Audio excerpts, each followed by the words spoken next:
In 2017, fellow streamers Sakara and Pokimane along with Sakara's manager Chris Chan founded OfflineTv, a content creation group. The initial members included Lily Pichu, Pokelawls, Pokimane, Yoona, Xell, the Markz, and Fedmyster. All of them would be introduced in the video Meet the OfflineTv House. Later in season 1 of the OfflineTv House, members such as Disguised Toast and Sleightlymusical joined. However, if you visit the channel today, it features a new cast of creators. This raises the question, what happened to the original members?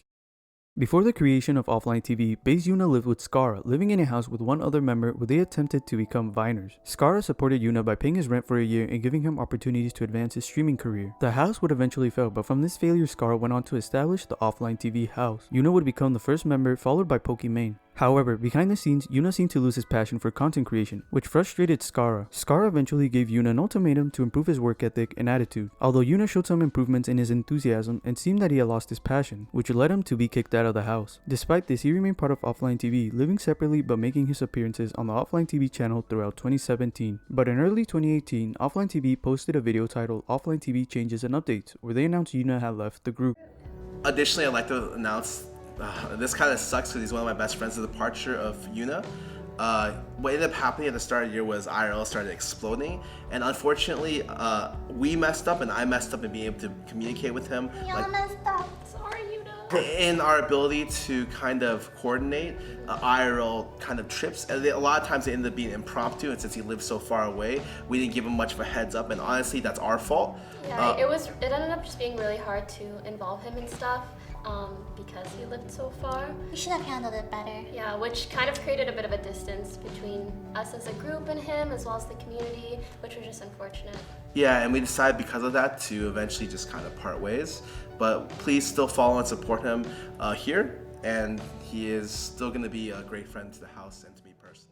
Although Yoona continued to stream and upload content throughout 2018, his content creation activity began to decline the same year, with his last video posted in September and only streaming 6 times in the final 4 months of the year. He streamed somewhat regularly in 2019, but from 2020 to 2024, he seems to have transitioned away from streaming and now works as a social media manager, occasionally posting on his Twitter and Instagram.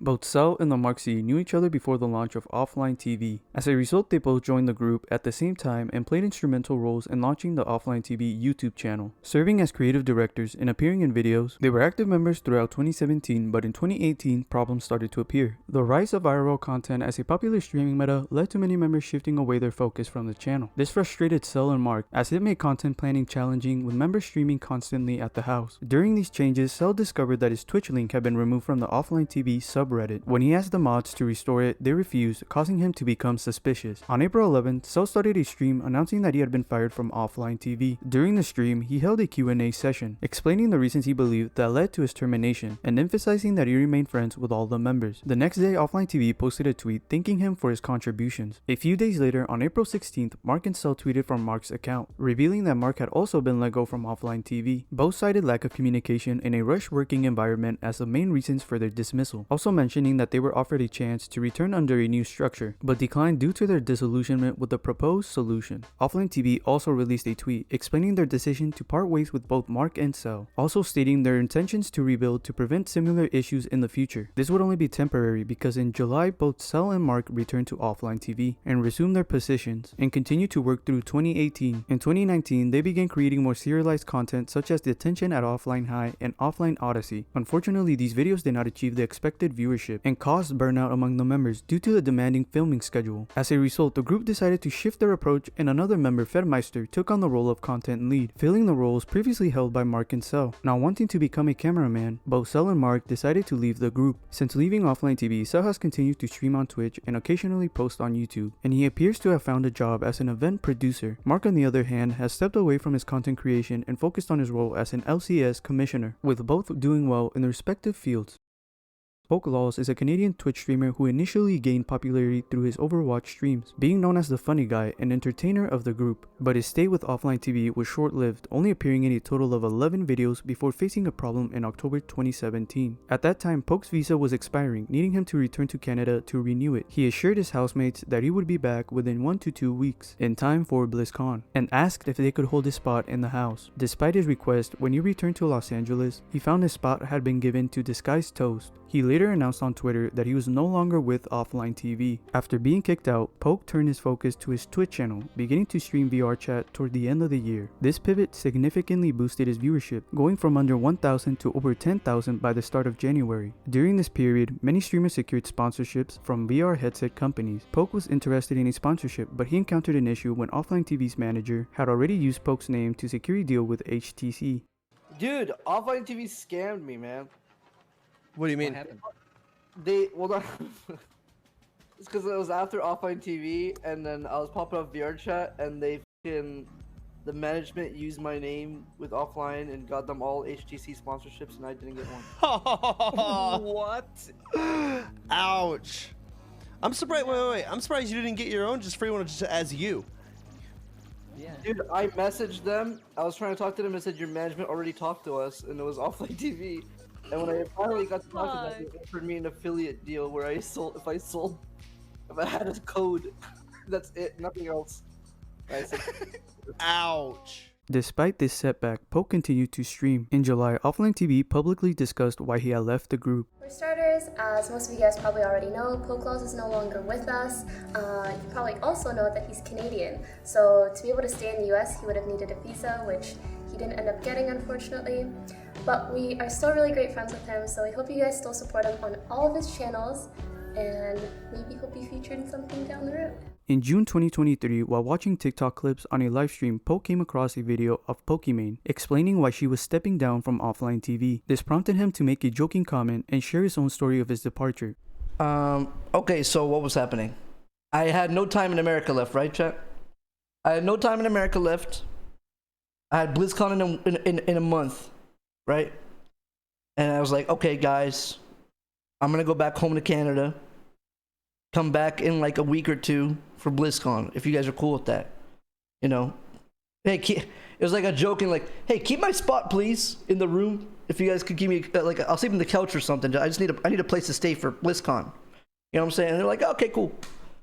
So I left back to Canada. BlizzCon comes up. I'm coming back to LA, and I'm like, yo, guys, you still have that spot for me? No. So there's no room anymore, shit like that, you know. And I'm young in the business, you know, I'm young in the industry, so I'm like, what the f? I thought these guys were like family. So you guys know I got mad and shit like that. I used to banter a little bit back like that, you know what I mean? I was pissed, you know. I was like, damn, I thought, you know, I was gonna get help with visa and shit like that, and you know, I don't know, it is what it is. It is what it is. The clip reached the subreddit livestream fails, where it garnered both support and criticism. Despite the mixed reactions, Poke continued his streaming career, and as of 2024, Pokelawls has maintained a consistent streaming schedule and regularly uploads to his YouTube channel, creating a loyal community. Albert, also known as Sleightlymusical, is a well-known YouTuber and musician who gained fame through his covers of popular songs. He joined OfflineTV towards the end of Season 1, initially joining as a cameraman and making his first official appearance in the video Battleship. From there, Albert started appearing more frequently on camera. In early 2018, he began streaming gaming and IRL content, amassing 160,000 followers and an average of 1,600 viewers by the end of the year. In July 2018, OfflineTV officially added Albert as a member, where he contributed behind the scenes and appeared in videos. Around this time, he also started a relationship with fellow member Lily Pichu. However, during the relationship, Albert became increasingly involved with fellow streamer Sarah Lee. Oh! How about a hand kiss? Whoa. Sorry. Weird chant. Okay. Sorry. So sorry. Okay.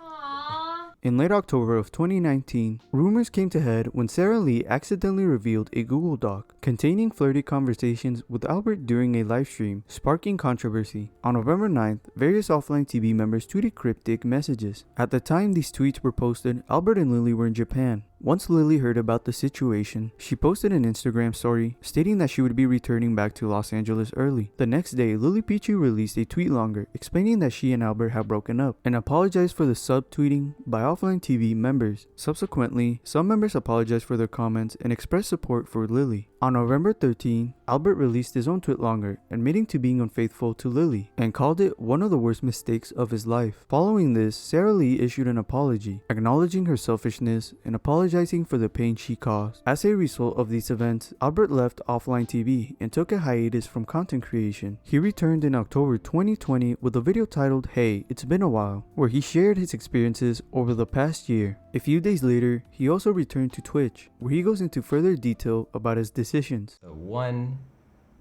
I know I said I got canceled in my video, but I think it was a choice that I made. Like, I knew I could have came back a lot earlier, but I didn't feel like I felt like if I came back too soon, then I didn't actually change myself, and I was just rushing to kind of get back to my career and to streaming and kind of sweep that all under the rug. When I came back, I wanted to be sure that you know, I had done the work that I needed to do for myself, and that, you know, I could come back and read the memes and like read the things that people are saying about me and know that that's not the person that I am now. And the other thing I want to clear up is I think people thought the video was supposed to be an apology video, which I thought it was pretty clear it was never meant to be one. Like, first of all, I would have never put out a video like that had I not tried to apologize and resolve things with all the people involved privately. You know, if they weren't comfortable with me streaming or, you know, putting content out again, I don't think I would have. And I just want to state this on the record that, you know, I made a bunch of choices that I knew were wrong, and I knew the consequences of my actions, and did them anyways because doing the right thing at the time seemed even more frightening and challenging. You know, I was very, very selfish.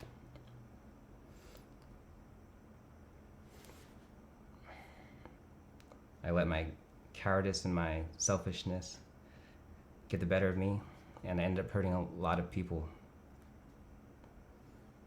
that I cared a lot about. But I just want to make it really clear that it was never about, you know, what Lily did or didn't do. It was always like a projection of my own insecurities and my own, you know, flaws. You know, I wasn't really looking for someone else. I was looking to be someone else because I wasn't happy with the person that I was. All right. I think this was just going to be a short stream, so I'm probably going to end the stream in a couple of minutes. I just wanted to kind of give you guys an update on what I've been up to, what I've been working on, you know, and how I feel about the whole situation. In November, he appeared twice on the Austin Talent Show and was interviewed by Dr. K from Healthy Gamer GG, where he shared personal information and delved into his feelings about the situation. After his return, Albert resumed streaming and posting music covers, but would eventually step back from content creation. Nowadays, he only streams on his birthdays to answer questions about his life, and has not uploaded any new content in a year. Currently, it seems he has shifted his focus to working on building influencer brands.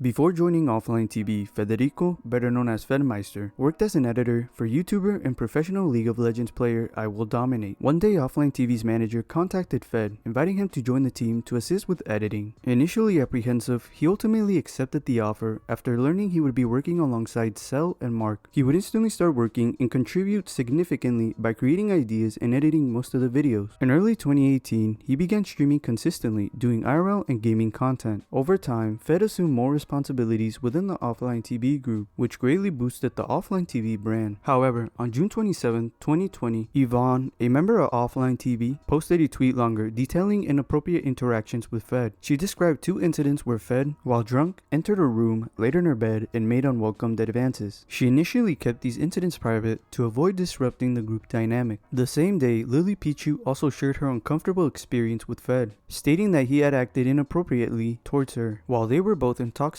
These revelations led to OfflineTv removing Fed and publicly supporting Yvonne and Lily. Following these statements, Fed posted a tweet apologizing but also attempting to defend himself. The next day, Pokimane shared her own negative experiences with Fed, accusing him of exclusion, manipulation, and interfering in her relationships. And also, how sad it made me that he never invited me to tag along to things. He would often go and visit our other friends or make plans.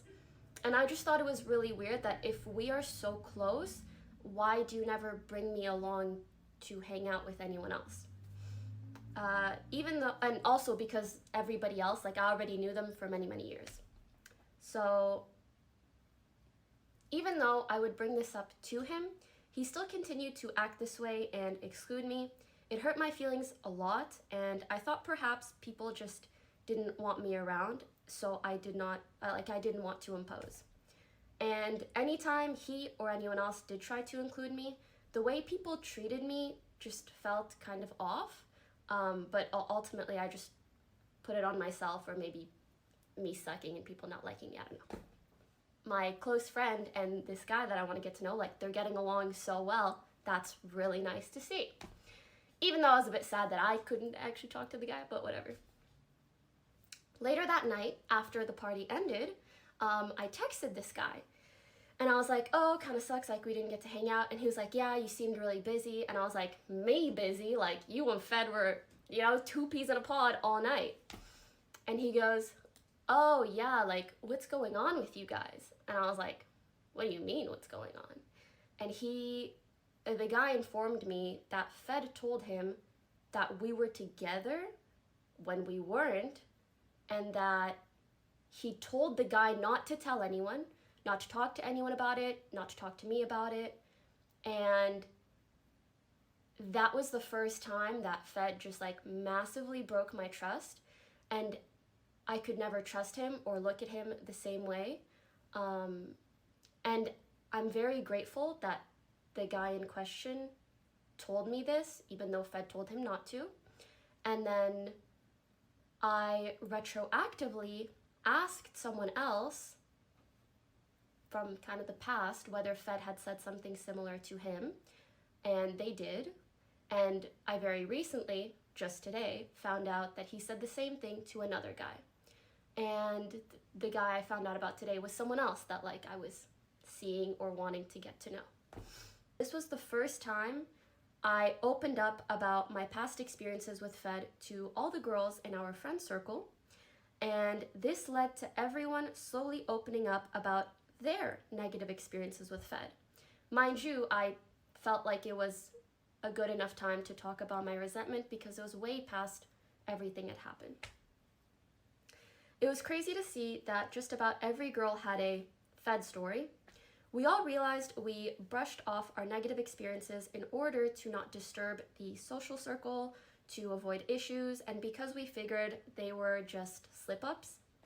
This was the moment we truly realized how big of a problem his behavior was, and that ultimately we needed to plan an intervention of sorts. This talk with all the girls, along with everything that was shared during the intervention, helped us piece together and realize that he would lie about me a lot, create narratives in his favor, and insinuate a lot of negative things which drove everyone around me away from me.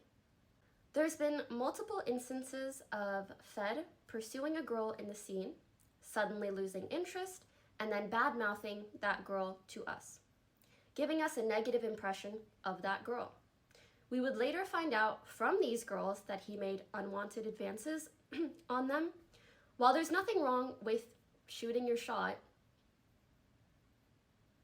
with a girl, the way he does it is, the way he does it and the way he acts after he gets rejected is really problematic because it damages the girl's reputation and hurts their character.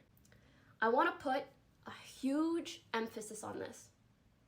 The way he talked Yvonne and Lily to me and others, particularly I will just recount my experience, is so frustrating knowing what happened between them.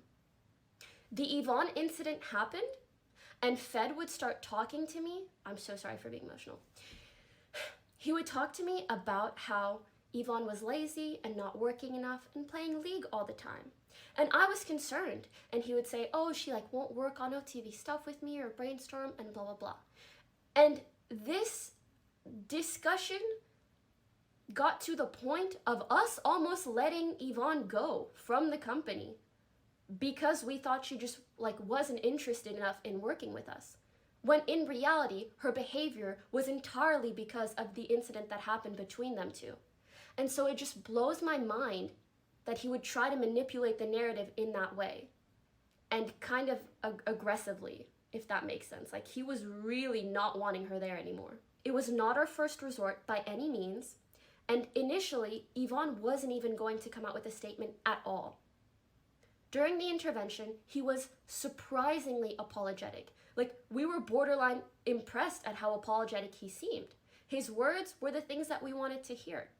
However, after the intervention, via his actions and his words to other people, it was made very clear to us that his priorities did not lie with his victims, but with his public image. Within a day or two after the intervention, he was already running to our mutual friends and trying to seem like the victim in this situation for being let go from OTV. Following these accusations, another streamer, Angel Skimmy, shared her own inappropriate experience with Fed. Anyway, so then Fed comes in the room and he wants to lay down too. He sits on the bed, he wants to lay down. And then this is so strange for me to talk about on the internet. Oh my god. Anyway, this is so weird. He opened my legs and put his head on my crotch. I was wearing pants and everything, like, that just never happened to me before. And then I remember being so overwhelmed. I didn't know what to do. I was laying there and I was in a group of people, my friends, and I'm like, oh my god, I don't know what to do. And I was just laying there. And then he takes my ankle and puts it on his groin. I said that really casually because it was really hard to say.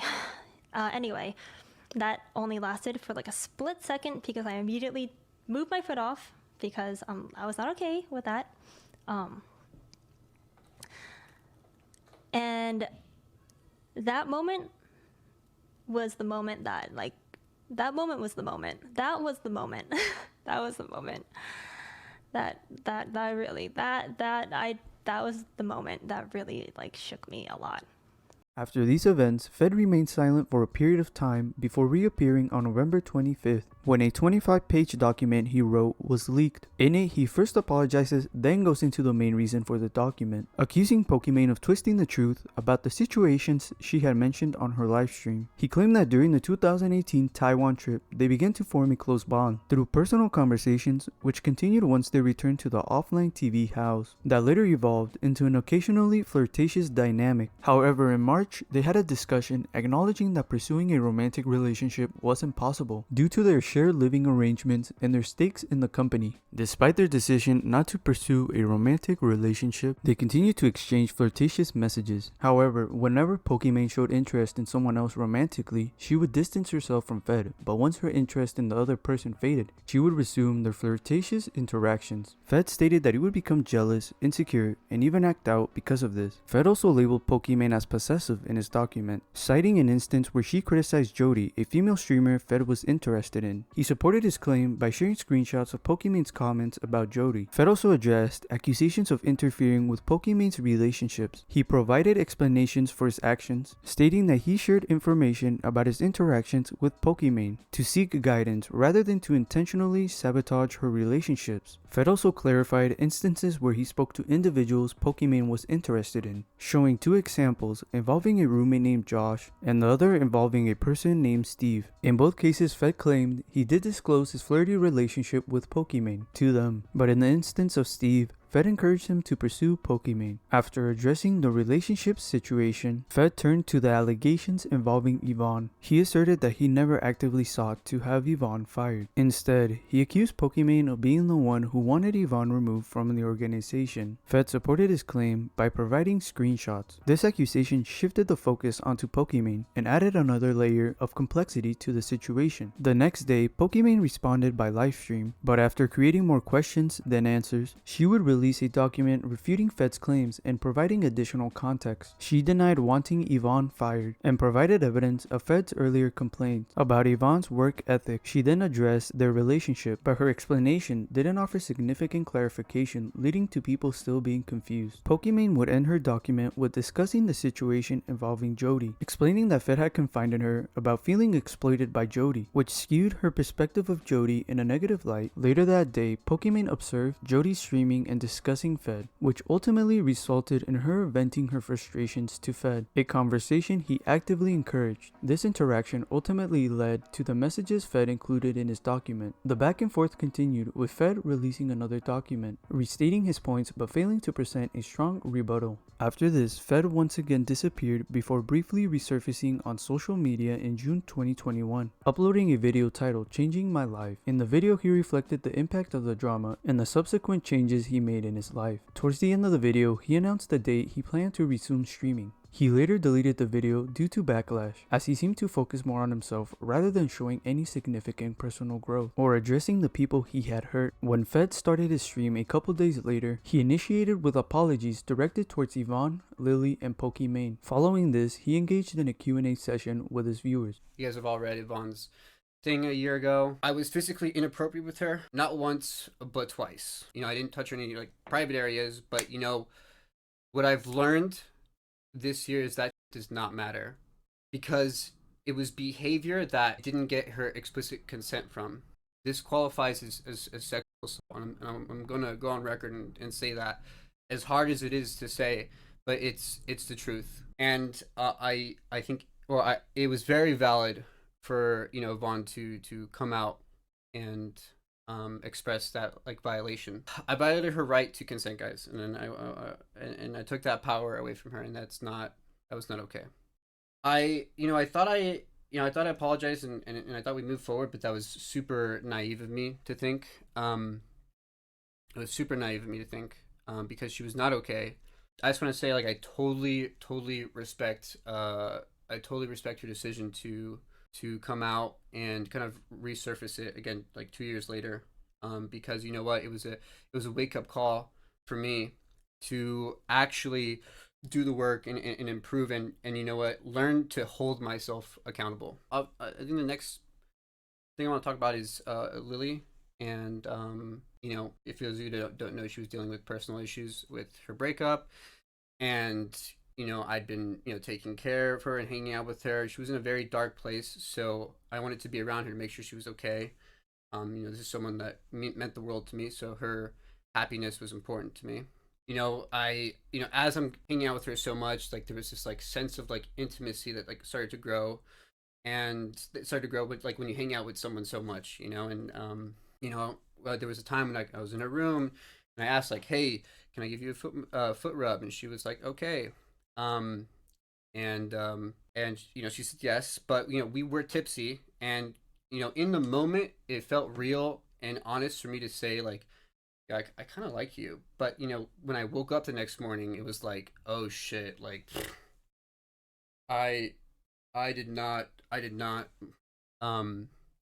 mean that. It was not what she needed, and I can totally see how it looks like I was trying to take advantage of her emotional state, but the truth is that was not my intention at all. But intention is not as important as how it actually affected her. So Lily, I'm sorry if you're watching this, but I needed to acknowledge the shit I've done. Obviously, there's the the Pokey thing that was recent, the whole Google Docs. Jesus Christ, that whole trilogy. Good Lord, I'm just gonna go out and say that document should have never been created. I was in a very angry and really bad place. You know, like I felt like I was being like horribly mischaracterized. I thought people were like feeding her, like I thought people were mischaracterizing her or mischaracterizing me to her, and you know, I felt like it was a yeah, it was, I mean, that it was totally wrong. It was a complete breach of privacy to even think about putting, you know, sensitive information like that on a document, and then sharing it with people was just like the complete wrong thing to do. And it, you know, today it disgusts me, and I'm really sorry. A little speech Any chance of reconnecting with OTV? that was like, no. Why are you asking me? I'm pretty sure they all hate my guts. Well, some of them, and you know, that's okay. Unfortunate, but it's okay. We had a good we had our good times. You know, we had our good times, and I'll never forget those those good times. Since then, he's seemingly taken a step back with content creation, with most of his social media being inactive for long periods.